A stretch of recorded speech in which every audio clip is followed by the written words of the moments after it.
ഇന്ന് ഹർത്താൽ അല്ലേ? ഇന്നത്തെ കേരള ഹർത്താലാണ്. കേരളം ഇന്ത്യ ഒട്ടാകെയാണെന്ന് തോന്നുന്നു, എനിക്ക് അത്ര പിടിയില്ല അതിനെപ്പറ്റി. അപ്പോൾ ഞാൻ എൻ്റെ വീട്ടിൽ നിന്ന് ഒരു 25 കിലോമീറ്ററിന് ഇപ്പുറം തച്ചോട്ടുകാവ് എന്ന ജംഗ്ഷനിലാണ് നിൽക്കുന്നത്. അപ്പോൾ ഹർത്താൽ പൂർണ്ണമാണ് എന്ന് തന്നെ പറയാം. കാരണം എല്ലാ കടകളും അടച്ചിട്ടുണ്ട്.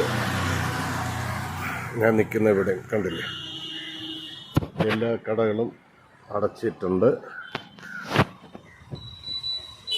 പിന്നെ 1-2 ബൈക്കുകളൊക്കെ പോകുന്നുണ്ട്. ഞാനും ബൈക്കിലാണ്. ഇടയ്ക്ക് 1-2 കാറുകൾ പോയിരുന്നു.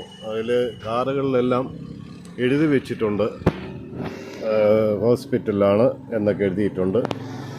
ഞാൻ വന്നത് എൻ്റെ ഷോർട്ട് മൂവിയുടെ ഡബ്ബിങ്ങിൻ്റെ കാര്യമായിട്ടാണ് വന്നത്. അപ്പോൾ ഇന്നേ ആൾക്കാർ കാണത്തുള്ളൂ, അതുകൊണ്ട് കേട്ടോ. അപ്പോൾ തച്ചോട്ടുകാവ് ഇന്നത്തെ ദിവസം ഇങ്ങനെയാണ്. എല്ലാ കടകളും അടച്ച് കണ്ടല്ലോ. 1-2 ചെറിയ വാഹനങ്ങൾ, ബൈക്കുകൾ പോകുന്നുണ്ട്. പിന്നെ ഇടയ്ക്ക് 1-2 കാറുകളും പോയിട്ടുണ്ട്. അല്ലാതെ വേറെ അന്ന്